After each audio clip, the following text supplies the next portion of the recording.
Supersound.pl. Jeśli dźwięk to Twoja pasja. Cześć, specjalnie dla sklepu supersound.pl stworzyłem tutorial dotyczący tego, w jaki sposób można rozpocząć pracę z Pushem 2. Omówię podstawowe funkcje, no i w toku tego filmu stworzę od podstaw nowy utwór.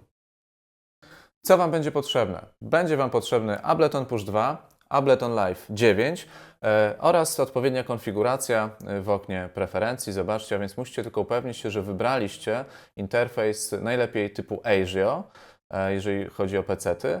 No i w ustawieniach musicie wybrać takiej wielkości bufor, zwykle określony w samplach, aby Wasze output latency nie przekraczało 10 milisekund.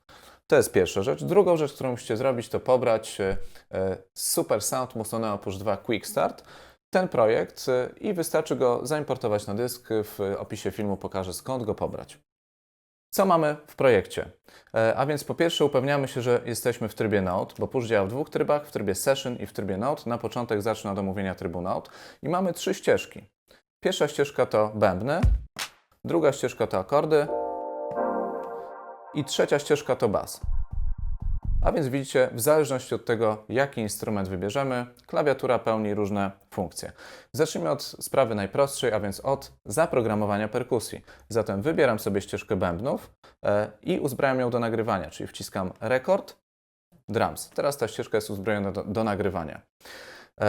Będąc w trybie Node, nasza klawiatura padowa dzielona jest na trzy strefy, co w tej chwili nie jest zbyt dobrze widoczne, ale już Wam pokazuję, o co chodzi.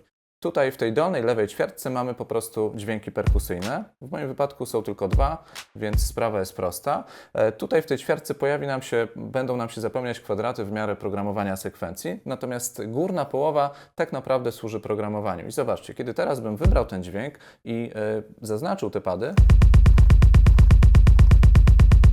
to nagrywana jest perkusja, a więc uderzenia mają po prostu 1/16 taktu. Jeżeli teraz na przykład je usunę i wybiorę sobie 1/8, to te uderzenia będą miały częstotliwość ósemkową. Jeżeli wybiorę ćwierćnutę, to będą miały częstotliwość ćwierćnutową. A zatem moja sekwencja stopy zaprogramowana. Wybieram teraz klaps i zaprogramuję go co drugie uderzenie stopy.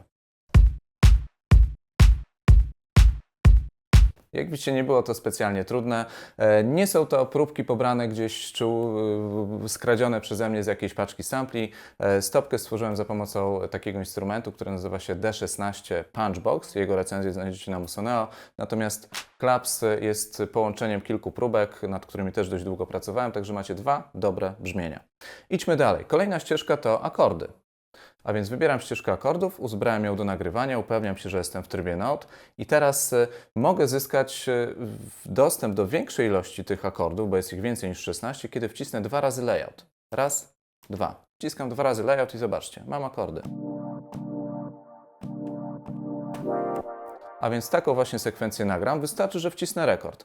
I po tym ostatnim uderzeniu wcisnę ponownie rekord, żeby zakończyć nagrywanie. Zobaczcie.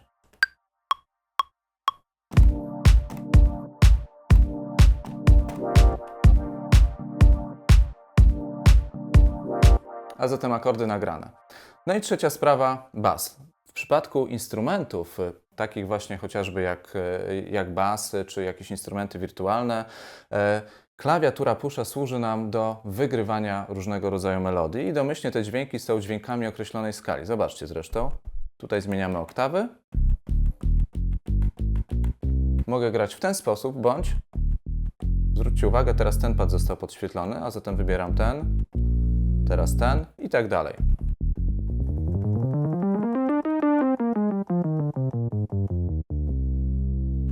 No i teraz ważna sprawa. Wybieramy skalę. Przechodzę do trybu Scale. Proponuję Wam wybrać skalę G Moll, czyli G minor. Wychodzę z trybu Scale i teraz mam skalę G-moll. Zagram tylko dwa dźwięki, pierwszy i piąty. Będzie to bardzo prosta sekwencja. Dokładnie taka. Sprawdźmy.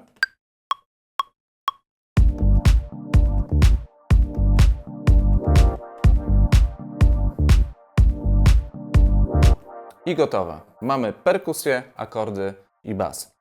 No i do tej pory zajmowaliśmy się instrumentami, więc pracowaliśmy z jakimiś źródłami dźwięku, które musieliśmy zaprogramować, czyli były to tak zwane ścieżki MIDI. Wymagały komunikatów MIDI, a więc komunikatów jakichś nutowych, wybijania palcami, żeby wygenerować dźwięk.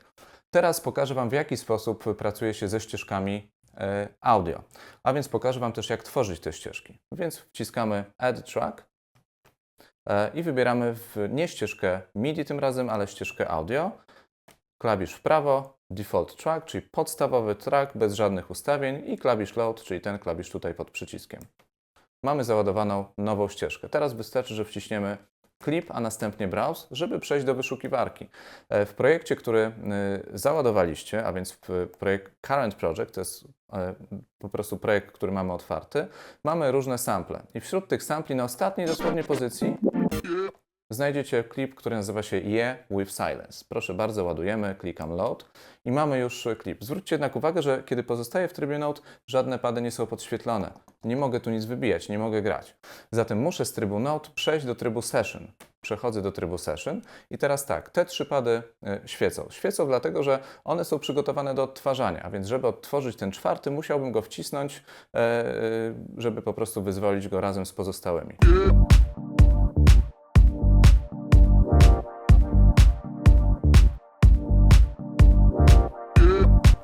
No i teraz zderzyliśmy się z problemem, z którym producenci mają do czynienia na co dzień, czyli musimy to jakoś zmiksować. Ta próbka po prostu jest za głośno, brzmi zbyt sucho, nie jest odpowiednio zmiksowana.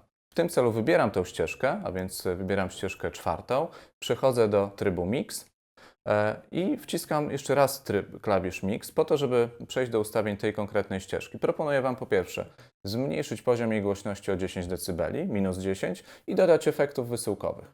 Proszę bardzo. Tyle, ile chcecie. Sprawdźmy jeszcze raz. Jest bardzo fajnie, ale oczywiście możecie dodać więcej efektów. Aby dodać więcej efektów na tej ścieżce, wystarczy oczywiście ją zaznaczyć i kliknąć Add Device. Teraz z menu wybieramy efekty audio, czyli Audio Effects i możemy wybrać na przykład z menu Audio Effects Rack, zakładki Space, jakiś rodzaj efektu przestrzennego. Klikam Load. Zwróćcie też uwagę, że efekt automatycznie pojawia się tutaj, pojawiają się jego ustawienia. A więc mogę nimi kręcić. Zobaczcie, bardzo fajnie.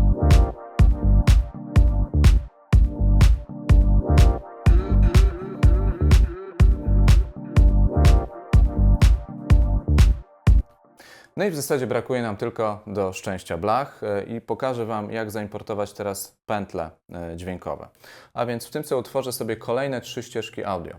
Już wiecie, jak to zrobić. Add track, audio track, default track, load. Add track, audio track, default track, load. Add track, audio track, default track, load. Proszę bardzo, mam 3 ścieżki. I teraz dla każdej z nich clip, browse, current project, samples, imported. Pierwsza pętla.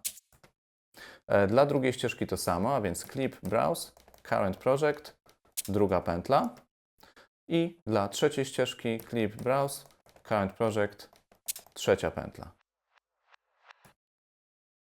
Zwróćcie uwagę, że teraz, żeby odtworzyć wszystkie te klipy razem, wystarczy, że wcisnę ten przycisk, a więc przycisk odpowiadający temu wierszowi.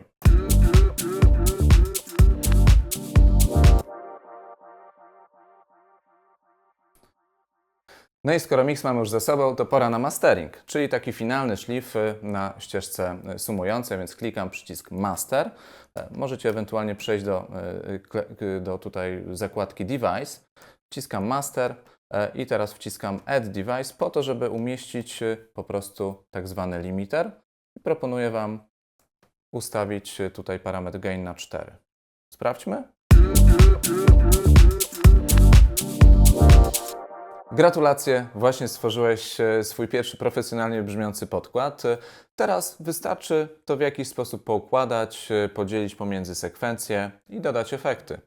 Więc proponuję zrobić tak. Proponuję z przyciskiem Duplicate, który znajdziesz tutaj, po prostu powielić sobie część elementów. I tak na przykład ja w drugim wierszu umieszczę akordy i którąś z pętli właśnie perkusyjnych talerzy. Następnie w kolejnym wierszu umieszczę to samo, ale dodam jeszcze do tego bas. Z kolei już w kolejnej sekwencji, w kolejnym wierszu umieszczę perkusję. I oprócz tej perkusji umieszczę bas z pominięciem właśnie akordów. Może dołożę jeszcze jedną pętlę perkusyjną.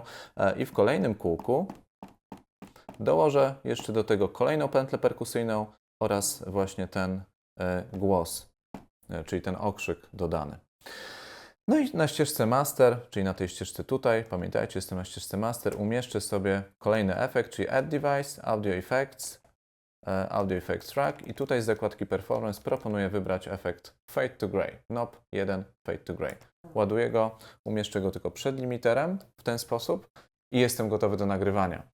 Teraz, żeby nagrać swoją pierwszą w życiu aranżację, wystarczy, że przejdziesz do drugiego trybu działania programu Ableton Live, czyli tak zwanego trybu aranżacji. Wciskam klawisz Tab na klawiaturze. Możesz też posłużyć się tymi ikonkami tutaj, a więc przechodzimy do okna aranżacji, wciskamy klawisz Record i możemy zarejestrować nasze wykonanie. Zobacz.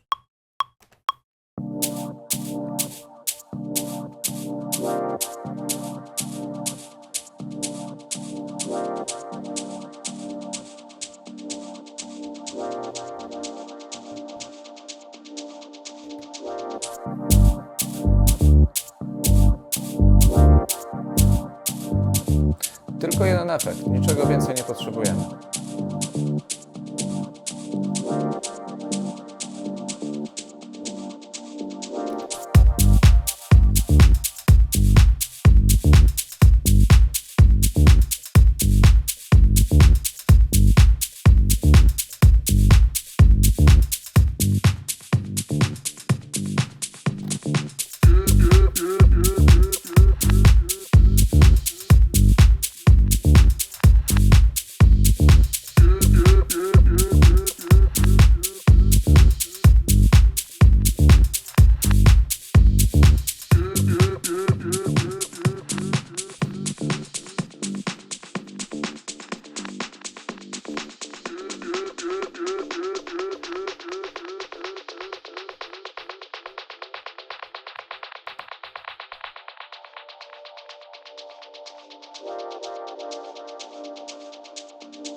Super, właśnie stworzyliśmy pierwszy kawałek. Wystarczy teraz, że zatrzymam odtwarzanie.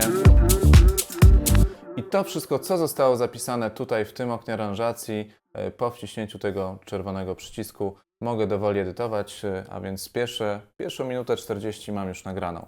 Mam nadzieję, że to będzie dla Ciebie w jakiś sposób inspirujące. Koniecznie pobierz projekt, link podamy w opisie do tego filmu. No i co? To wszystko.